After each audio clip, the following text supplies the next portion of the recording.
I have before you for your consideration Free Conference Committee report and amendments to Senate Bill 423.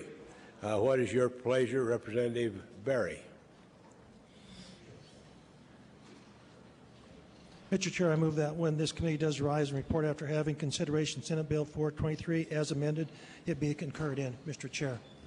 Representative Berry. Mr. Chair, members of the bodies, I'm just asking for a little indulgence here before I get into the bill. I just want to say thanks for people like Gary McLaren, Kerry Smith, and others who worked on this bill, but I want to say a special thanks for Representative Sands. Representative Sands has taken this bill and worked it for 2 years. She's agreed with changes. We've taken her bill and overhauled it totally. She hasn't ever got angry with me, maybe some of the others. In conference committees, we bogged down. She's the one seen bring the thing back together, and I just want to take this time to say thank you for Representative Sands. So, thank you.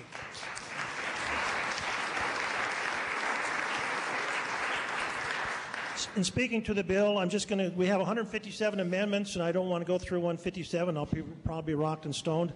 But anyway, basically the bill repeals present law and replaces it with this one.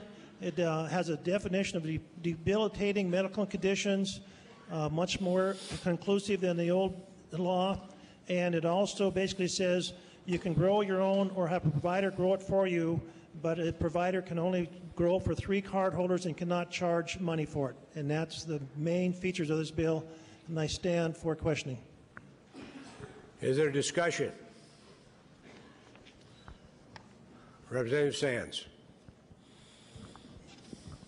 Mr. Chairman, members of the body, after more than a year of intense effort on the topic of how Montana's legislature should regulate medical marijuana, we finally come to this day and the final vote on this bill, Senate Bill 423. And I also want to thank, as the former representative just mentioned, members of the committees that have worked on this, going back to the conference, the interim committee that worked very hard on this issue, as well as all the many groups that have worked on this bill since. I knew when the interim committee proposed House Bill 68 that it would not survive and never expected that it would, but I hope that the research by our excellent staff person, the many public hearings we've held, and the often contentious personal conversations would frame a legislative consensus about how to reform and regulate, not simply repeal medical marijuana. With that in mind, I have supported and worked on most of the medical marijuana bills this session, including Senate Bill 423, primarily to move them along because I firmly believe that we must have a bill coming out of this session that provides for the needs of those that the voters of Montana intended the initiative to serve, as well as a bill that closes many of the loopholes and clarifies gray areas that have led to many of the abuses that we have all seen in our communities. Senate Bill 423, like a number of the other bills, does an acceptable job of accomplishing most of these goals. First, it does clarify many of the gray areas, such as local government regulatory authority and prohibiting public smoking of marijuana.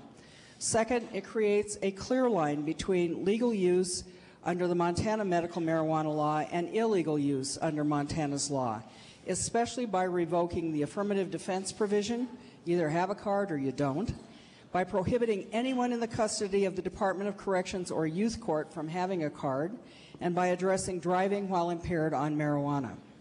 Third, Senate Bill 423 is especially strong in strengthening the physician-patient relationship, including definitions provided by the Board of Medical Examiners for the standard of care and for chronic severe pain.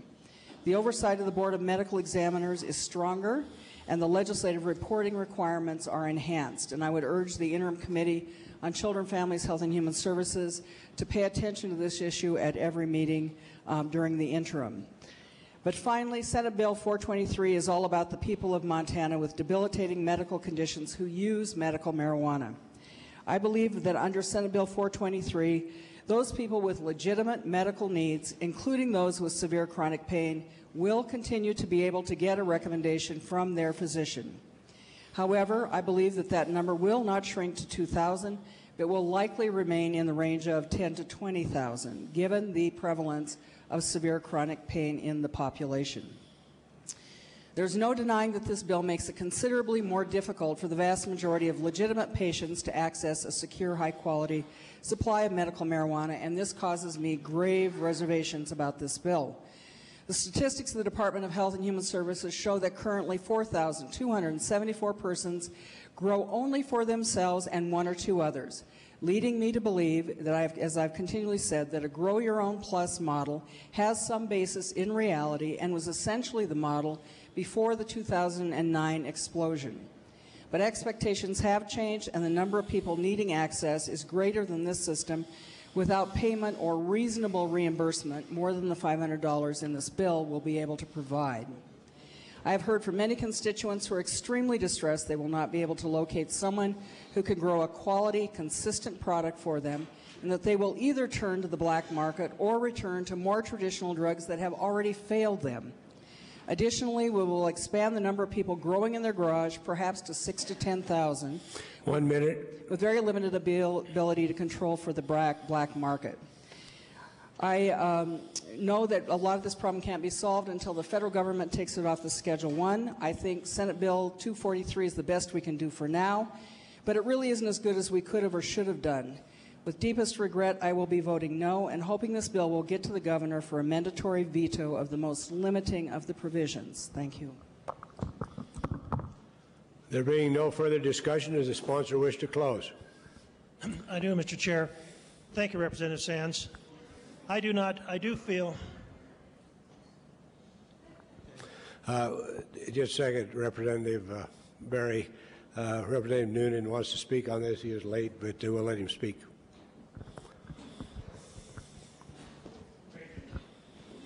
Thank you, Mr. Chairman. I definitely couldn't let this last chance to speak go by.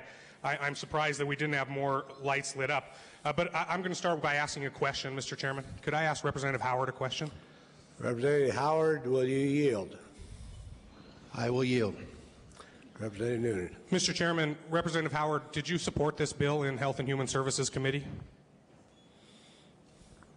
Yes, I did. Follow up? Will you continue to yield, Representative Howard? I will yield. Representative Noonan. Mr. Chairman, Representative Howard, during your closing statements in committee and executive action on this bill, did you state that you were supporting this bill because it was as close to repeal as you thought you could get this session? Mr. Chair, Representative, yes. Thank you.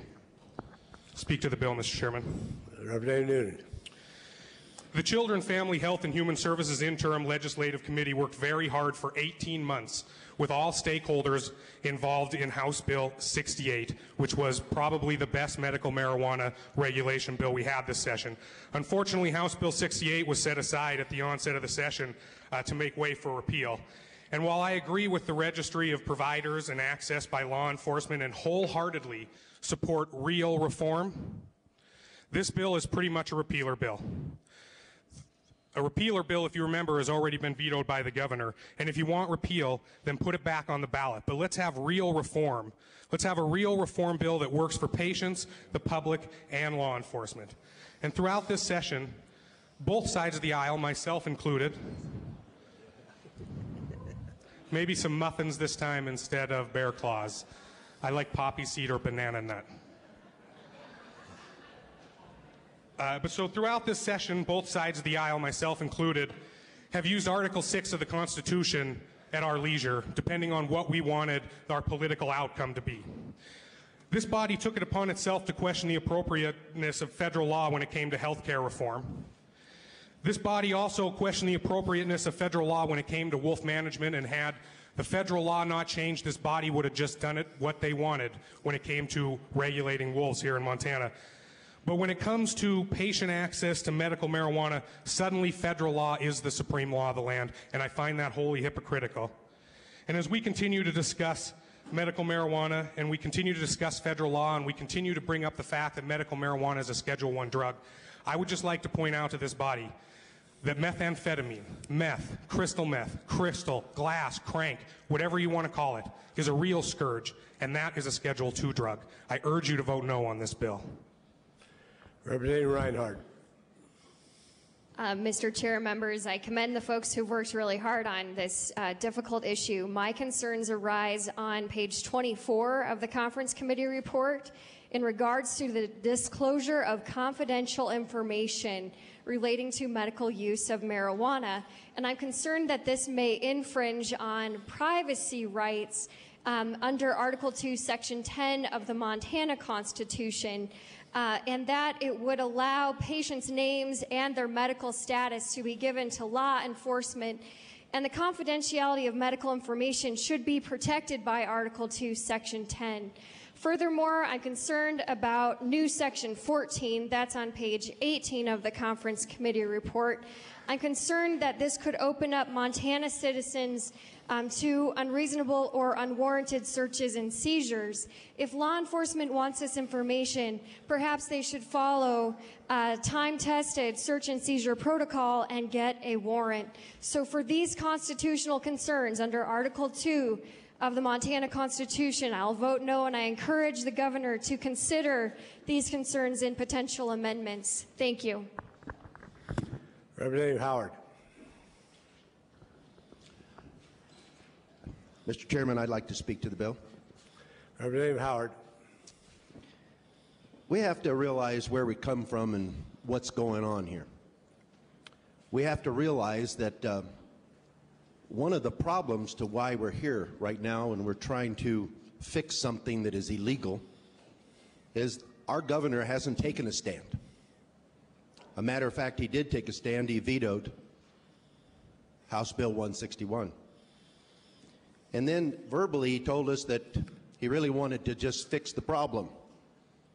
Well, we got together and this bill is a cooperative fix the problem.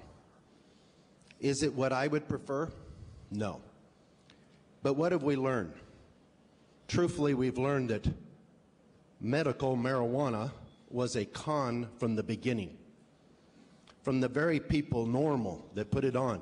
In their testimony, they said that they wanted to get marijuana, medical marijuana, out there so that their con could get passed and they could just legalize it because, quite frankly, they want to get high. This is, in fact, a Schedule I drug.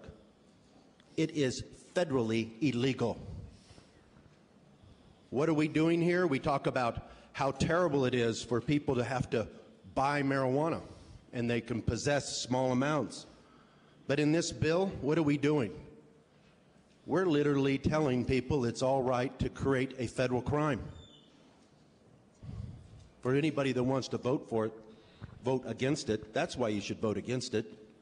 It is a federal crime to grow it, and then it's another federal crime when you pick up the phone and you order the seeds.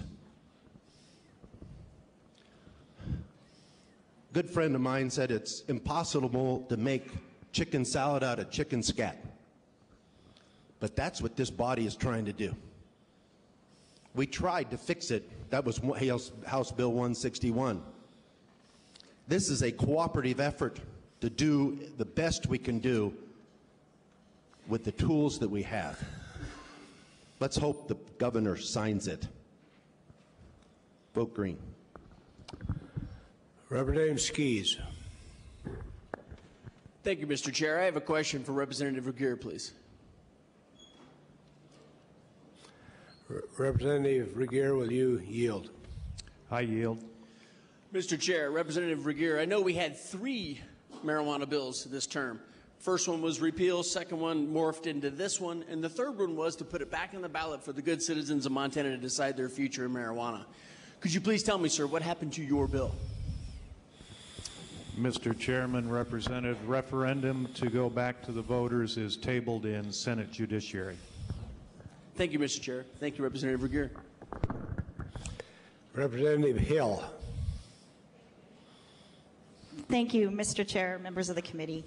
I think you just heard what I contend today, which that this is not a cooperative bill. This bill is not a compromise. On February 21st of this year, 62 members of this body voted for House Bill 161. All 62 of those bodies were in the majority party. House Bill 161 was to repeal medical marijuana in the state of Montana. The 62 representatives of this body that voted for that, ironically, ignored the 62% of voters who passed the initiative in 2004. In support of repeal, you heard again today the representative of Park City. In my committee, he said that medical marijuana was not medicine, that it was poison, a kind of poison, that it was like taking arsenic with Valium in it. He said that it would make you feel good until it killed you. He said that's the truth, the cold hard truth. He called it a scourge. We also heard from the sponsor of House Bill 161, one of my favorite representatives, our good speaker, the representative from Cascade, in support of repeal. He said that we've opened the floodgate. It's like Hurricane Katrina, that we're not talking about the dikes holding back the water anymore. We're talking about how you rebuild a city. The only way to get a handle on it is to shut it down, shut it down. We need to shut the industry down. He said that smoking marijuana was not medicine and it was not safe. Over the last 4 days, I have received thousands of emails. I also heard that a few of you may delete them en masse, and while that's no judgment, I did spend Easter Sunday and I read almost every single one of them, over 1,000. Not one of them supports this bill. 4 to 1, the emails are coming from people that are benefiting from the therapeutic use of cannabis. They're coming from the 62% of Montanans who voted for this. They do not support this bill. And the irony is that the other 25% of the emails I was receiving were coming from a movement in Billings, Safe Community, Safe Kids. They don't support the bill either. They unequivocally wanted repeal. They want you to overturn the governor's veto of House Bill 161, or they alternatively want the representative from Kalispell's Alfred, House Bill 175, to put repeal back on the ballot. I want you to hear from a few of the people who sent emails. Susie from Helena, she says, I do not use medical marijuana, but my dad did. He had brain cancer and he suffered so much until he got his card. His caregiver being able to purchase medical marijuana was such a blessing for our family. He lived the last 7 months pain-free. I do not see how under this bill he would be able to access medical marijuana. How could we have grown it from my dad in time? Nancy from Anaconda, an elderly handicapped individual with compressed discs in her backs and rheumatoid arthritis, says, this is something I am not physically capable of doing. I have too many physical issues. Roger from Havre, a 60-year-old disabled PTS veteran with cancer. Kathy in Shepherd, 50-year-old woman with a disabled husband. Tracy in Kalispell with massive stroke and amputations. They all say this bill is too restricted for them. They wrote to each of us. They said that it's too limiting in access. These emails came from our most sick and most terminal. I am certain that regulation is needed, but I am also certain that the voters in Montana wanted sick people and terminal people to have access to medical marijuana. This means consistent, reliable access. This bill forbids legitimate compensation for time and resource it takes to grow marijuana. It turns the industry into black market one. It prevents honest patients from accessing providers. When the governor vetoed repeal, this is the bill we got, and it represents the repeal effort. I say take away the storefronts, but don't impose these arbitrary and extreme requirements on the people that are sick. You put 29,000 cardholders on the black market today. This is not a compromise bill. It's repeal in disguise, and I hope you'll vote no. Representative Harris. Mr. Chairman, thank you. I'll just start out by saying that I'm going to vote no on this bill, and probably for a somewhat different reason than the rest of the no's. But I'm not in denial about this drug, and I've watched it prosper from the time in the 60s till now. And basically what it's about is acceptance by a great large part of this community that a lot of them are addicted and others are convinced to follow it. And this isn't rocket science, folks. This is reality. And I really, really hate to see an addiction source like this supported and approved of and fought over, when all we'd have to do is turn it over to science and let them figure out if there is some good to it, fine. But if there isn't, then we should quit pretending and lying to each other and lying to ourselves. This is a really, really bad thing to hand on to your children and your grandchildren. And beyond that, you're inviting a monstrous bunch of illegal activity into a once great state, if that's what you want to do to it. And I think you should think a little bit about what you're doing here. Where's your conscience about your children, your love for your community? Let's keep it honest. Let's not bring the cartels in here. And all this is business in the back alley when it should be in the doctor's office. So I'm voting no, and I'm not telling anybody else how to vote, but no will always be my vote in this direction. Representative Moore. Mr. Chairman, members of the committee, I think we've had a lot of rhetoric here. I think some of it has been very inflammatory, and I don't think it's getting us anywhere. Quite honestly, we've been over and over this bill. There was a statement made that all stakeholders were brought to the table on House Bill 68 in the interim committee, and I realize there was a lot of hard work done in that committee. But I would vehemently disagree that all stakeholders were brought to the table. I would suggest that there are 980,000 stakeholders on this bill. Every single citizen in the state of Montana is affected by what we do with this legislation. And it's critical that what we do represents the interests of each and every one of them. Now, I, for one, supported the medical marijuana initiative when it came out in 2004 as a voter. I thought it was a compassionate choice for those who are suffering from chronic pain. I didn't think it would grow into the situation, the great dilemma that we have now, but it has. And so it's necessary to take action. Now, this will not be the last bill that we will hear on medical marijuana. We will hear it over and over again in future sessions, undoubtedly. So what we must do now is proceed with caution over the issue before us, and this is the best solution to address the interests of the entire state of Montana. And for that reason, whether you like it and to what degree you like it or dislike it, it's time to take action. And for those of you who recognize that caution is the best means to proceed, I recommend a green light, Mr. Chairman.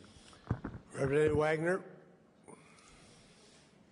Mr. Chairman, I'd like to speak to this bill also. There has been some statements made here of which I don't agree with. The good Representative Reinhart mentioned that there's some issues with privacy. Well, I don't think that there is issues with privacy in the Constitution here. Quite frankly, if you're licensed to do this, you're agreeing to the terms. So I don't think there's a constitutional conflict with that, no different than being pulled over and by virtue of having your driver's license submitting to an alcohol test. So I would address that concern. Second of all, if we do not pass this bill here, it's my understanding that what we will is go back to the status quo of what we had before we came to this legislative body. We don't have a repeal bill, and we don't have a voter initiative bill. This is quite frankly the best that we got, and I commend Representative Sands for working hard on it and her diligence in it.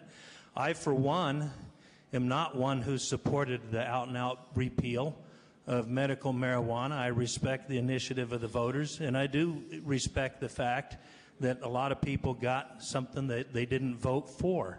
It puts us in a very difficult position, and I would ask you to support this bill because it's the very best that we have, and it's really a lousy bill, maybe in a lot of respects to a lot of people, but without it, we go back to what we had, and what we had was very, very big problems. So give it a green light, and maybe if you have to, hold your nose. Representative McLaren. Thank you, Mr. Chairman.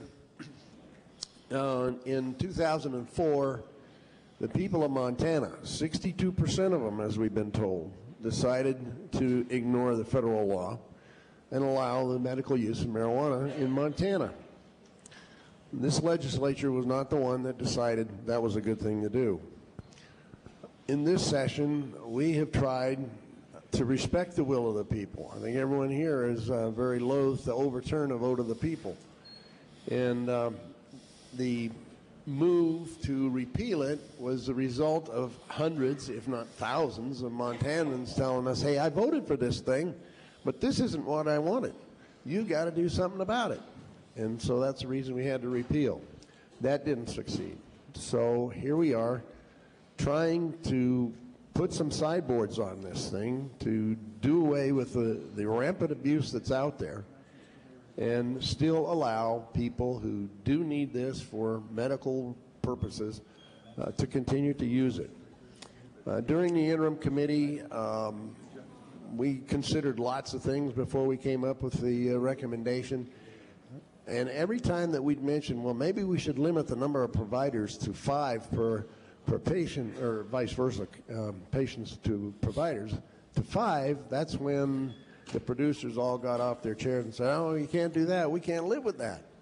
Well, this bill provides for 3. So I think it goes a long ways towards doing away with the abuse.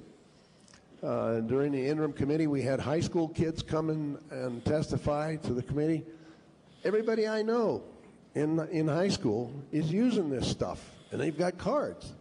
Well, according to DPHHS, the official registry, there are only 48 cards issued in the entire state of Montana to kids under 18. So there's something else going on out there, and the people expect us to do something about it.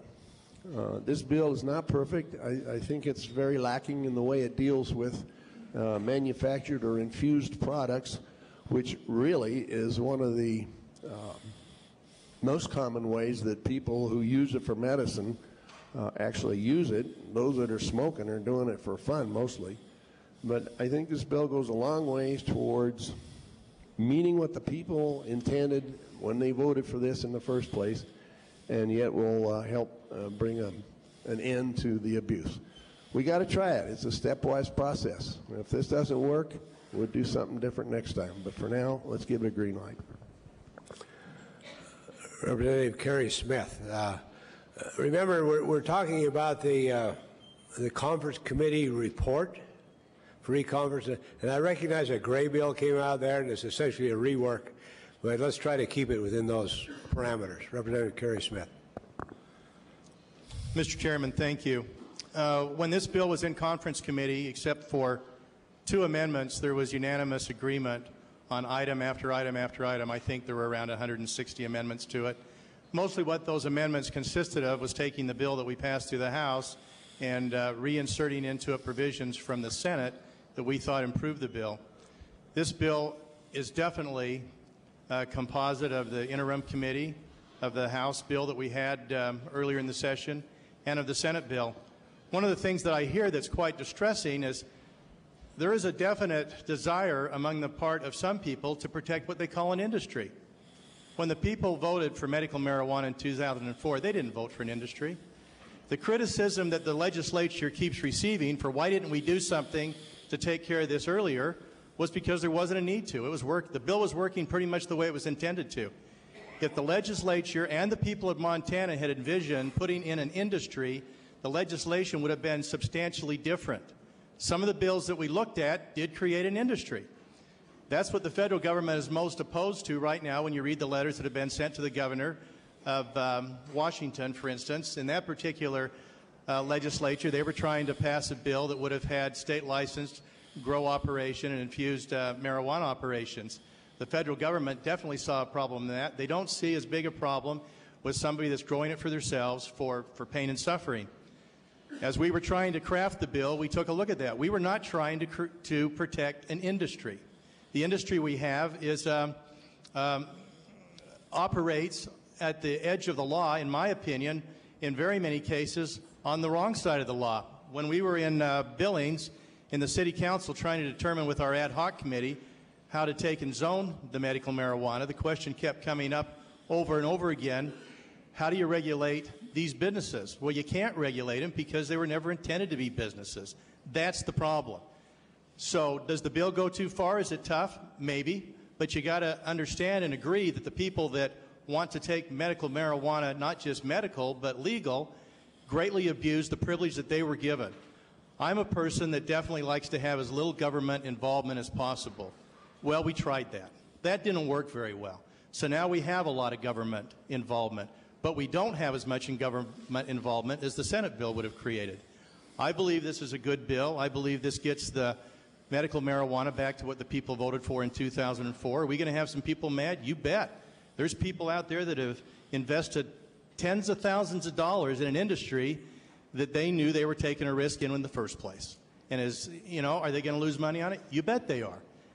But they should have had better common sense when they started trying to implement something that was illegal in the aspects that they were trying to implement it. In my mind, there was no question at all that the way our law was stated, that we didn't have the ability to transfer from one caregiver to another, that we didn't have dispensaries that were legal. In fact, in one of our ad hoc committee meetings, I mentioned that what we had in the process with the store department was dispensaries, and the answer I got from one of the growers was, no, these are social clubs. So what they've tried to do all along is say, no, no, no, that's not what it's all about. It's about compassion, it's about care, it's about patience, it's about sickness, it's about illness, and yeah, it is, to some degree, but not to 30,000. It has so greatly been abused that I think what's taken place here right now is a good, solid way to take and address the problem. Our cities, our counties are all looking for us to do something. The city of Billings and lots of other cities have moratoriums going on right now, waiting for us to do something. Law enforcement is in total agreement with the bill. I can't answer for the feds, but I think they respect us for trying to put the genie back in the bottle. That's a difficult thing to do, but that is what we're trying to do, is put the genie back in the bottle. Vote green on this, folks, and let's get something done, or let's count this session off as a failure as far as addressing one of the major issues. Vote green. Representative Phillips. Mr. Chairman, a question for the sponsor, please. Will the sponsor yield? Representative Berry. Mr. Chair, yes, I will. Mr. Chairman, Representative Berry, if you would go to bottom of page 2 and the top of page 3 of the pink bill, I just want to confirm that those are the illnesses that would be appropriate for treatment with medical marijuana. Is that correct? Mr. Chair, Representative, yes, that is correct. Mr. Chairman, a follow-up, please.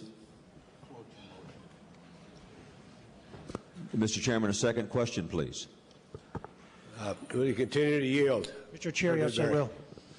Thank you, Mr. Chairman. Mr. Chairman, Representative, could you please go then to page 9 of the pink bill? I'm curious why, with the 56th Amendment, we're disallowing minors from using medical marijuana as via inhalation. Why would we do that?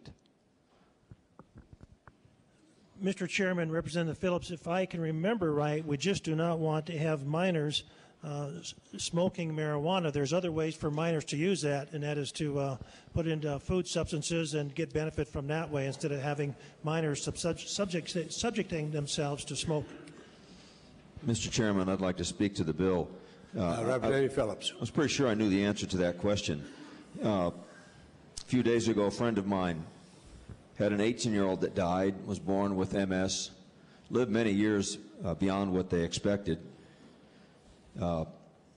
He might have benefited mightily over his short life with access to medical marijuana. I don't think it would have mattered much that he smoked it. We know, I appreciate Representative Harris's reference to the science, we know sometimes smoking it's the best way to get it. That's what provides the best medical treatment. As the Chamber knows, I'm keenly biased at this point for personal reasons.